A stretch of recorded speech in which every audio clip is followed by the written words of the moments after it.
Here's a walk around of my Challenger XL-65. Comes as a kit form from Quad City Aircraft. It actually took me 4 years to build it, which is like 3 years longer than it needed to be. But I only worked on it on the weekends, and I had a lot of terrific help. So I'll take you around.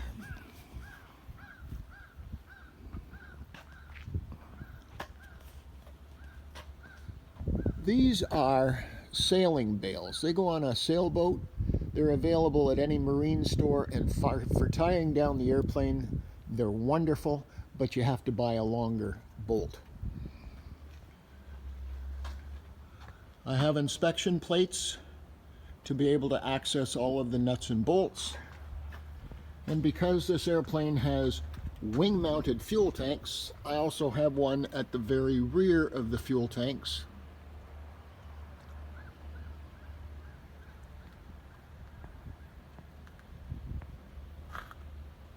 This is the heart of the airplane. This is a Rotax Model 582, approximately 65 horsepower.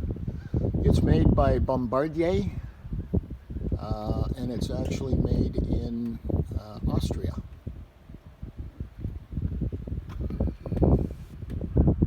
It's a water-cooled engine, and where those black tubes go into the fuselage, there's a heater system in there built by Greg Klemp, and it does a really good job of keeping that cockpit warm in the wintertime. It's got a warp drive 3-blade propeller. I've got it set at just over 12 degrees. I'm very happy with both my speed and my takeoff ability.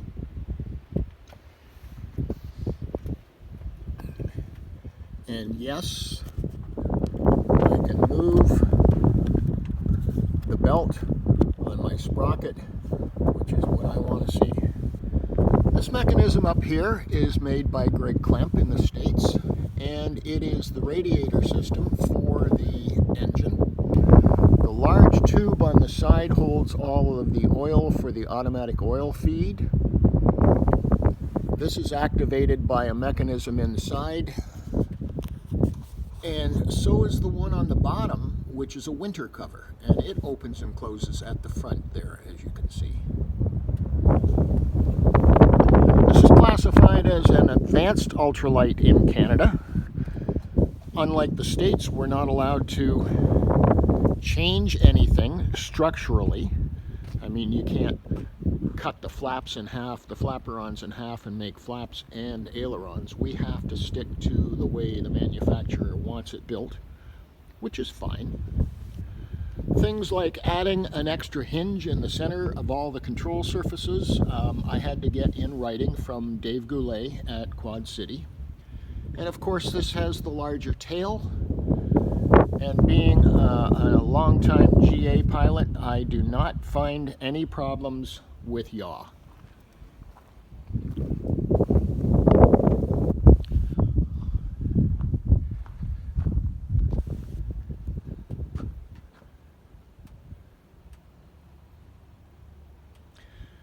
I do have access panels into the side there.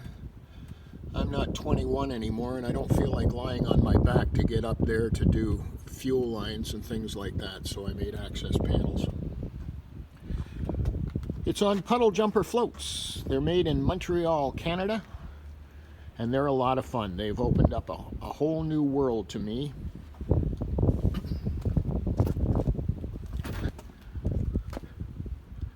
Yes, I just hit my head on the darn tube.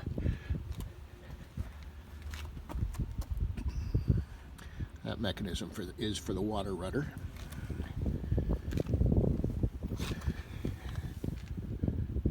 The way the gear retract system works is extremely simple, and it's almost fail-proof. It's couldn't get any simpler. We do a lot of flying at dusk, so yes, you need a very bright landing light. This is the world's cheapest pitot tube cover. It's fuel line with one end plug with silicone, a ring, and a tag, and it works just fine. There's the yaw string that people talk about. It's actually a much easier way to control your yaw than looking down at the dashboard at the ball, but I have both. I like the string. I'm going to show you the spring mechanism that holds the door open.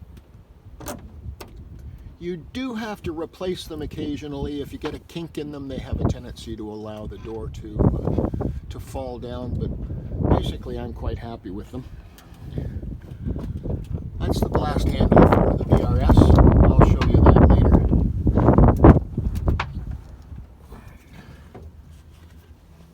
My dashboard.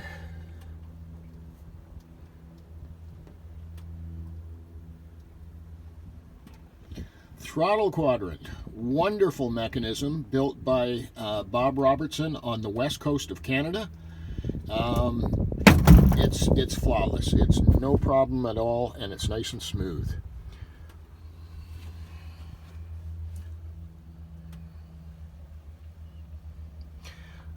Yes, you may laugh at the bottle opener for the Rudder retract cable.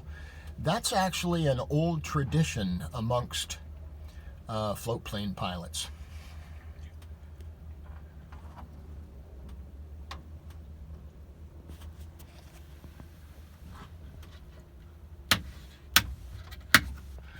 Radio Master, Mags, Master. Good place to store your water bottle. On the back side of, the front side I should say, of the rudder pedal. And as much as I shake my rudder pedals as hard as I want, I cannot get that bottle to dislodge.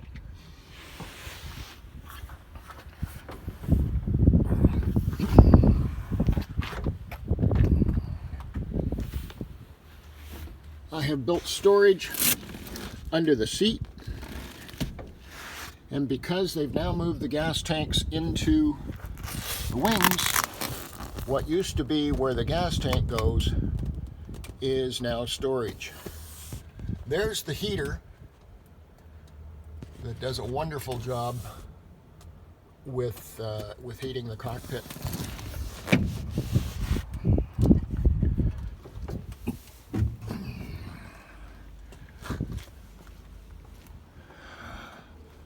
The big white thing on the top is a BRS, Ballistic Recovery System.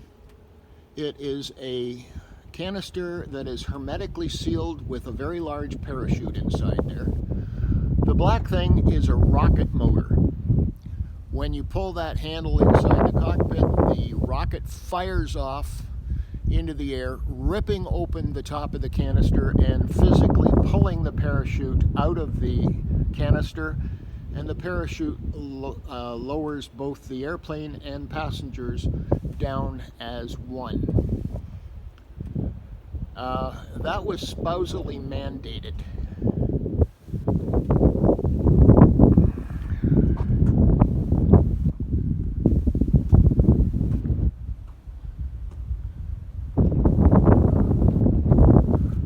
The landing gear on the XL-65 is a little different than the normal Challengers. There's no drag wire going from here up to there. The weldments are really beefy, a lot beefier than the other ones, with a support going off to the side. And that is an almost solid aluminum landing gear leg.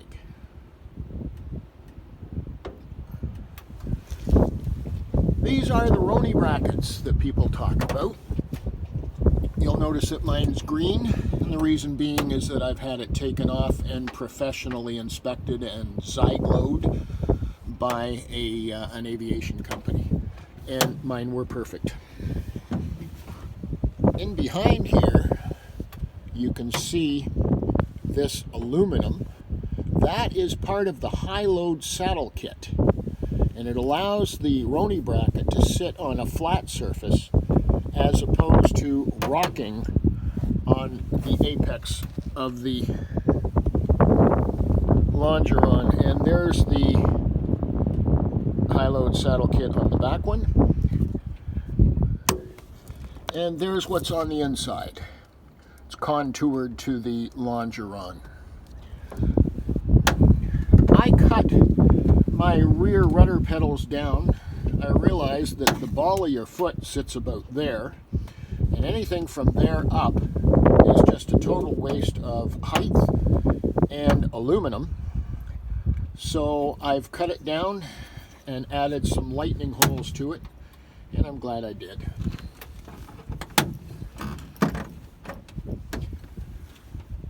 Okay, here's the control mechanism that activates the louvers on the top of the radiator.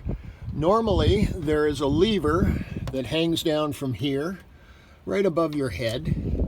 I didn't want that above my head, so these are actually fresh air vent mechanisms out of a wrecked Cardinal, Cessna Cardinal. And if I turn this to the left, it actually opens those louvers on the top of the radiator. And if I want to close it, I turn it to the right. And it's real easy to remember, lefty loosey, righty tighty. And the wind is really coming up here. This is the one for the bottom louver.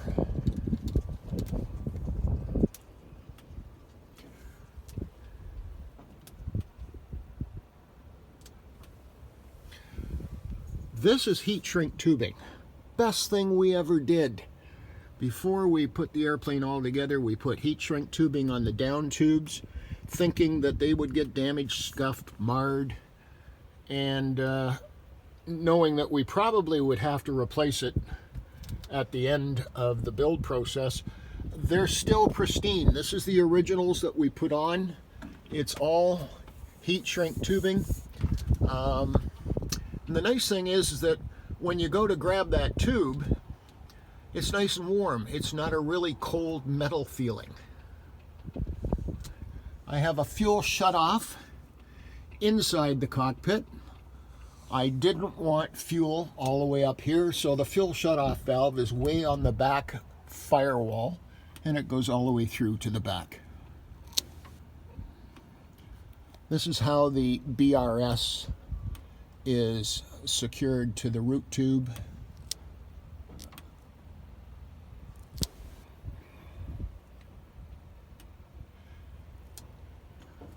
This is the trim crank. Whenever I was watching videos of Montebello, somebody would reach up and putz with something on the ceiling, and I always thought, what are they touching? Well, this is how you put the flaperons down or up, and it also is trim. It works really well.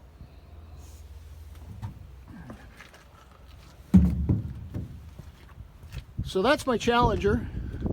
I'm thrilled with it. I've had the big airplanes. I've had the go fast airplanes, and in my retirement years I wanted something low and slow where I could go to friends' cottages and just enjoy low cost flying. It burns high test car gas. We don't use any gas that has ethanol up here. I know that's commonplace in the States, but we stay to strictly high test. And it cost me about $22 an hour in fuel to operate. And I can handle that. You can see the fuel cap on the top of the wing.